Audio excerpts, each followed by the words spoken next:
మన entire Telugu community అందరికీ మన నవోదయ ఎడ్జి వరల్డ్ ఛానల్కి స్వాగతం.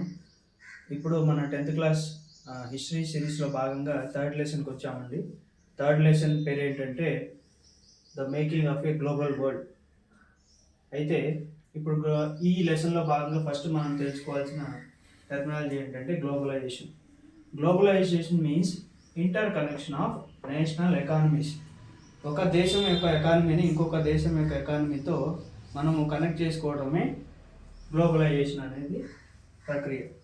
అయితే ఈ ఇంటర్ కనెక్షన్ ఆఫ్ నేషనల్ ఎకానమీస్లో ఏమేమి జరుగుతుందంటే free transport of goods, cultures, ఈ విధంగా ట్రాన్స్పోర్టేషన్ జరగటము లేదా రిలీజియస్ ఎక్స్చేంజ్ అనేది జరగటం జరుగుతుంది. అయితే ఈ గ్లోబలైజేషన్ అనేది మనకి ఎప్పుడు స్టార్ట్ అయిందంటే ఫస్ట్గా 3000 BCEలో అప్పుడు జరిగింది. అప్పుడు ఎక్కడి నుంచి జరిగిందంటే from Indus valley to west Asian countries.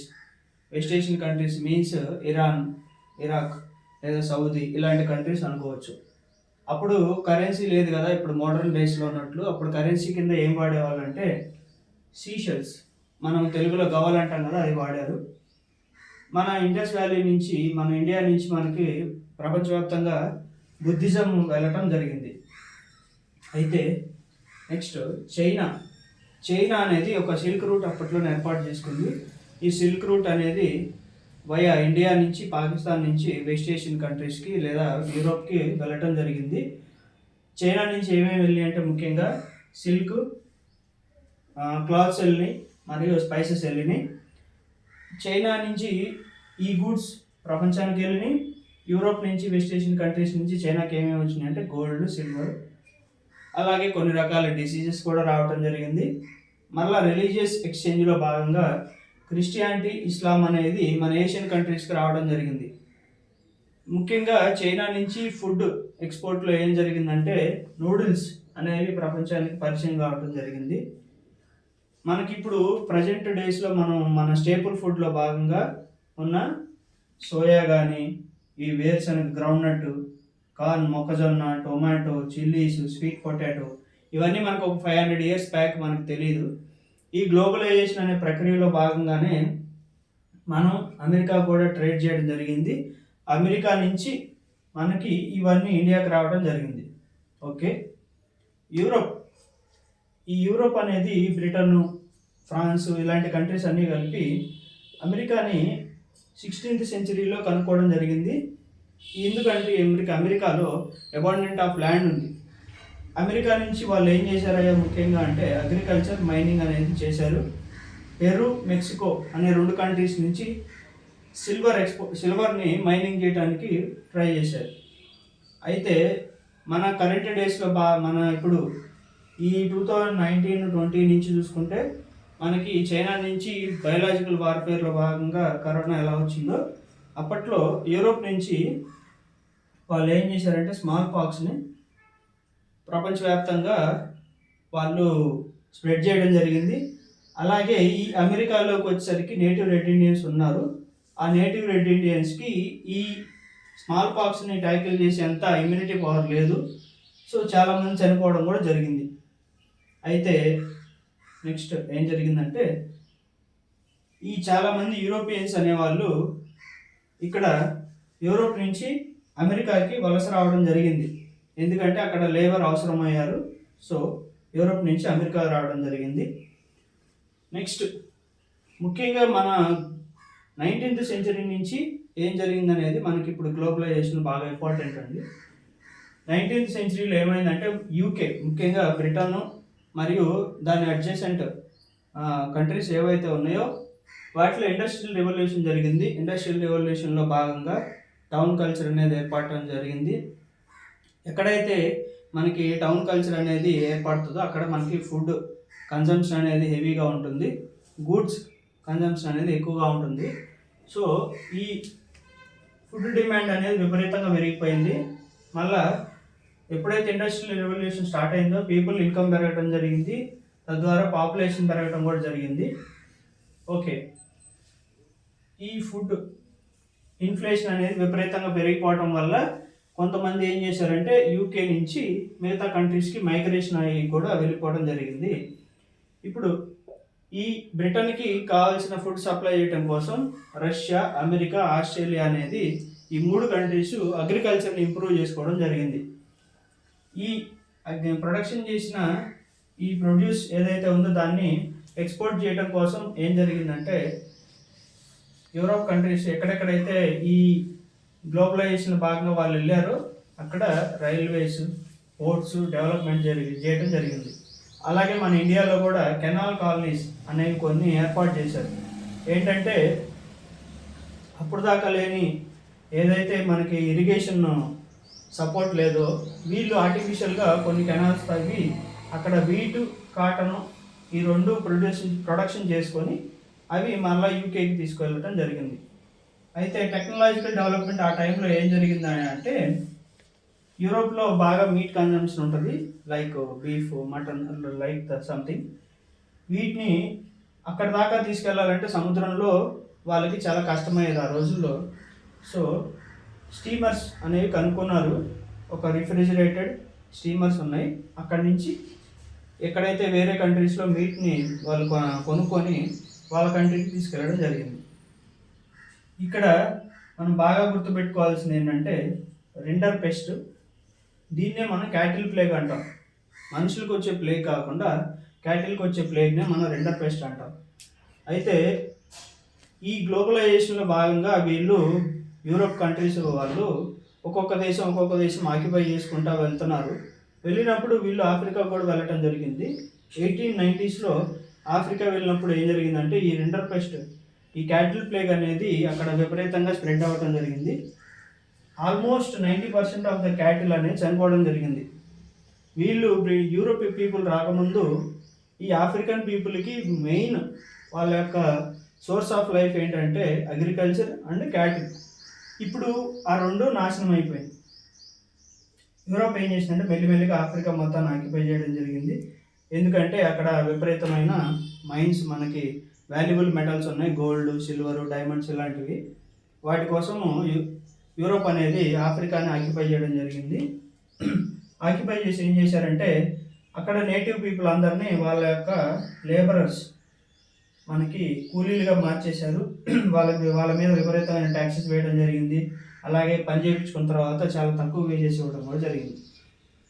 మన ఇండియాకి వచ్చేసరికి ఏం జరిగిందంటే మన ఇండియా నుంచి ఇక్కడ ఆఫ్రికన్ పీపుల్ ఏంటంటే బానిసల్లాగా తీసుకెళ్ళడం జరిగింది. మన ఇండియన్ పీపుల్ ఏంటంటే ఒక అగ్రిమెంట్ ద్వారా ఎక్కడైతే వాళ్ళు ఆక్యుపై చేసుకున్న కంట్రీస్ ఉంటాయో ఆ కంట్రీస్కి పని చేయించుకోవడానికి తీసుకెళ్ళడం జరిగింది. దాన్నే మనం ఇండెంచర్డ్ లేబర్ అంటాం. మోడర్న్ డేస్లో చెప్పాలంటే ఈ సాఫ్ట్వేర్ ఎంప్లాయీస్ వగైరా ఎంప్లాయీస్ ఉంటారు కదా, వాళ్ళు కాంట్రాక్ట్ చేసుకొని కంపెనీస్తో ఎలాగైతే అట్లీస్ట్ మనం ఒక 2 years పాటు అగ్రిమెంట్ రాసుకుందాం అన్నట్లు చేస్తారు కదా, అలాగే ఇండెంచర్డ్ లేబర్ కింద మన ఇండియన్ పీపుల్ వెళ్ళటం జరిగింది. ముఖ్యంగా ఏ స్టేట్ నుంచి అంటే తమిళనాడు, యూపీ, బీహార్ నుంచి. ఓకే, మన ఇండియా నుంచి మనం మెయిన్గా అగ్రికల్చర్ ప్రొడక్ట్స్తో పాటు మెయిన్ ఓపియం, నల్లమందు మరియు టీ, ఈ 2 మనం యూరోప్కి, ముఖ్యంగా బ్రిటన్కి ఎక్స్పోర్ట్ చేయడం జరిగింది. బ్రిటన్ నుంచి మనం ఏం ఇంపోర్ట్ చేసుకున్నామంటే బ్రిటన్ యొక్క machine made clothes, machine made బట్టలు అనేవి మనం ఇంపోర్ట్ చేసుకోవడం జరిగింది. అయితే ఇప్పుడు 1914 నుంచి 1918 దాకా మనకు ఫస్ట్ వరల్డ్ వార్ జరగడం జరిగింది. ఈ ఇండస్ట్రియల్ రెవల్యూషన్ జరుగుతూ ఉంది అప్ టు మనకి ఇప్పుడు మనం కరెంట్ ఏ టైంకి వచ్చామంటే ఫస్ట్ వరల్డ్ వార్ టైంకి వచ్చాం. ఈ ఫస్ట్ వరల్డ్ వార్ ఎవరెవరి మధ్య జరిగిందంటే ఎలైట్ పవర్స్ మరియు యాక్సిస్ పవర్స్ మధ్య జరిగింది. ఆల్మోస్ట్ 90 మిలియన్, 90 లక్షల మంది చనిపోవడం జరిగింది. ఈ వార్లో భాగంగా అప్పుడు దాకా మెయిన్ అన్ని కంట్రీస్ యొక్క మెయిన్ డిపెండెన్సీ అనేది అగ్రికల్చర్ లేదా మైనింగ్ యాక్టివిటీస్ మీద జరిగేది. ఆ తర్వాత మెల్లిమెల్లిగా యూరోప్ కంట్రీస్లో మార్కెట్ అనేది ఆర్మ్స్, ఏవైతే ఇవి ఆయుధాలు ఉన్నాయో ఆ మార్కెట్కి షిఫ్ట్ అవ్వడం జరిగింది. ఈ అన్ని కంట్రీస్ ఈ వార్ వల్ల ఎఫెక్ట్ అయితే ఒక్క అమెరికా మాత్రం, అమెరికన్ ఎకానమీ చాలా స్ట్రాంగ్ అవడం జరిగింది. ఎందుకంటే అమెరికా వార్లో అంత యాక్టివ్గా ఇన్వాల్వ్ కాలేదు. ప్లస్ ప్రపంచానికి కావాల్సిన ఆయుధాలు ఏదైతే ఉన్నాయో అవి అమెరికా నుంచి ఎక్స్పోర్ట్ అవ్వడం జరిగింది. మరియు అమెరికా అనేది ప్రపంచానికి అప్పులు ఇవ్వడం జరిగింది. ఇక్కడ ముఖ్యంగా అమెరికాలో మనం చెప్పుకోవాల్సిన ఒక ఫేమస్ వ్యక్తి ఉన్నాడు అండి, హెన్రీ ఫోర్డ్ అనే అతను. ఈ అంతకుముందు దాకా ఈ లేబర్కి ఒక పర్టికులర్ టైమింగ్స్ ఉండేవి కావు, ప్లస్ ఒక లిమిటెడ్ అవర్స్ ఉండేవి కావు, మళ్ళీ లిమిటెడ్ వేజెస్ ఉండేవి కావు. సో ఇతను ఏం చేశాడంటే కన్వేయర్ బెల్ట్ సిస్టమ్ అనే దాన్ని ఒకటి తెచ్చాడు, ప్లస్ వేజెస్ అనేవి విపరీతంగా పెంచాడు. సో ఆటోమేటికల్లీ ఇండస్ట్రియల్ రెవల్యూషన్ అనేది అమెరికాలో విపరీతంగా జరిగింది. ఈయన ఏదైతే కన్వేయర్ బెల్ట్స్ ప్రొడక్షన్ అంటే మోడర్న్ డేస్లో ఒక పద్ధతి ప్రకారం మిషనరీలో 1 by 1 ఎలా అయితే ప్రొడక్షన్ జరుగుతుందో ఆ సిస్టమ్ను ఫస్ట్ ప్రవేశపెట్టింది ఈ హెన్రీ ఫోర్డ్ అనే వ్యక్తి. ఈయన ఏం మ్యానుఫ్యాక్చరింగ్ చేసేవాడు అంటే కార్ల మ్యానుఫ్యాక్చరింగ్ చేసేవాడు. అయితే అమెరికాలో 1929లో ద గ్రేట్ అమెరికన్ డిప్రెషన్ అనేది జరిగింది. అంటే సడన్గా అమెరికా యొక్క బ్యాంకులు కుప్పకూలిపోయినాయి. అంతకుముందు అమెరికా సూపర్ పవర్ అయింది, ఇప్పుడు డిప్రెషన్లో కూరుకుపోయింది. అంటే బ్యాంకులు కొలాప్స్ అయినాయి, దాని యొక్క ఆటోమేటికల్ ఎకానమీ కూడా కొలాప్స్ అయింది. ఈ కొలాప్స్ జరగడం వల్ల ఏం జరిగిందంటే ఈ ఎఫెక్ట్ అనేది America effect through out world మొత్తం మీద కూడా పడటం జరిగింది. వరల్డ్ కూడా చాలా ఇబ్బంది పడటం జరిగింది. ఇప్పటికి కూడా అమెరికా అనేది ప్రపంచాన్ని ఇబ్బంది పెట్టడం అనేది మనం చూస్తూనే ఉన్నాం. అయితే ఇండియన్ ఎక్స్పోర్ట్స్ మనం అప్పటిదాకా మనం అగ్రికల్చరల్ ఎక్స్పోర్ట్స్ లేదా ఓపిఎం, టీ ఏదైతే ఉన్నాయో అవి కూడా మనకి 50% అనేవి డ్రాప్ అవ్వడం జరిగింది. నెక్స్ట్ ఈ విధంగా కొంచెం అప్ డౌన్ ఇలా వెళ్తూ ఉంది వరల్డ్ ఎకానమీ అనేది. తర్వాత సెకండ్ వరల్డ్ వార్ కూడా జరగడం జరిగింది, 1939లో ఎండ్ అయింది. ఈ 1939 యుద్ధంలో 60 మిలియన్ మంది చనిపోవడం జరిగింది. ఆ సెకండ్ వరల్డ్ వార్ తర్వాత ఏమైందంటే యుఎస్ఏ, అమెరికా మరియు రష్యా అనే సూపర్ పవర్స్గా ఎదగటం జరిగింది. ఇక్కడ యుద్ధం వల్ల ప్రపంచం అంతా నష్టపోయింది కదా, మనం మళ్ళీ ప్రపంచాన్ని తిరిగి బాగు చేసుకోవాలనే ఉద్దేశంతో ఏం చేశారంటే అమెరికాలో ఒక ప్లేస్ ఉంది న్యూ హ్యాంప్షైర్ అని, అక్కడ అన్ని కంట్రీస్ అనేవి గ్యాదరింగ్ చేసుకొని బ్రిటన్స్ వుడ్ అగ్రిమెంట్ అనేది ఒకటి చేసుకుంది.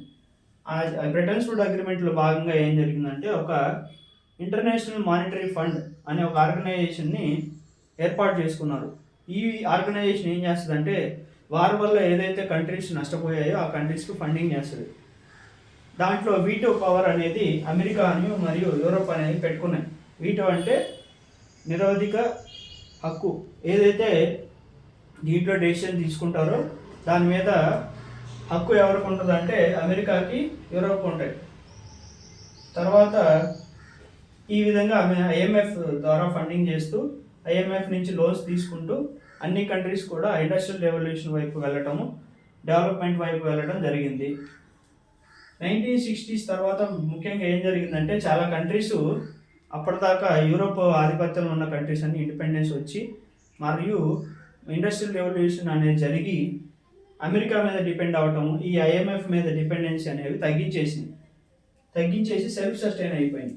సో ఐఎంఎఫ్ అనేది నామినల్ ఆర్గనైజేషన్ మాత్రమే ఉంది 1960s తర్వాత.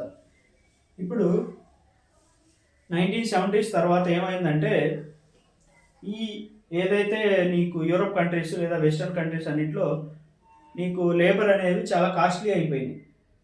మనకి చైనా కానీ ఏషియన్ కంట్రీస్, ఇండియాలో కానీ మిగతా ఏషియన్ కంట్రీస్లో చీప్ లేబర్ ఉండటం జరిగింది. అంటే మనం తక్కువ వేజెస్కి పనిచేస్తూ ఉంటాం, ఇప్పటికి కూడా అదే పరిస్థితి జరుగుతుంది, మనం తక్కువ వేజెస్కి పనిచేస్తూ ఉంటాం. సో ఈ కంట్రీస్ ఏవైతే యూరోప్లో ఉన్నాయో అవన్నీ ఏషియాకి షిఫ్ట్ అవ్వడం జరిగింది. మనం ఇండియన్ మార్కెట్ అప్పటిదాకా మనం గ్లోబల్ ట్రేడ్ చేసాము, కానీ మన ఇండియన్ మార్కెట్ ఫుల్ ఫ్లెడ్జ్డ్గా మనం ఓపెన్ చేసుకుంది ఎప్పుడంటే 1991. ఆ 1991లో మనం లిబరలైజేషన్, ప్రైవేటైజేషన్, గ్లోబలైజేషన్ అనే పాలసీ తీసుకొచ్చి మన ఇండియన్ మార్కెట్ని గ్లోబల్ మార్కెట్కి మనము ఇంటర్ కనెక్ట్ చేసుకోవడం జరిగింది. ఈ విధంగా మనం చెప్పుకోవచ్చు. So next 4th lesson and 5th lesson కూడా హిస్టరీ అప్లోడ్ చేయడం జరుగుతుంది. తప్పకుండా మిగతా 2 లెసన్స్ ముందు కూడా అప్లోడ్ చేసిన 2 లెసన్స్ కూడా చూడండి. Thank you.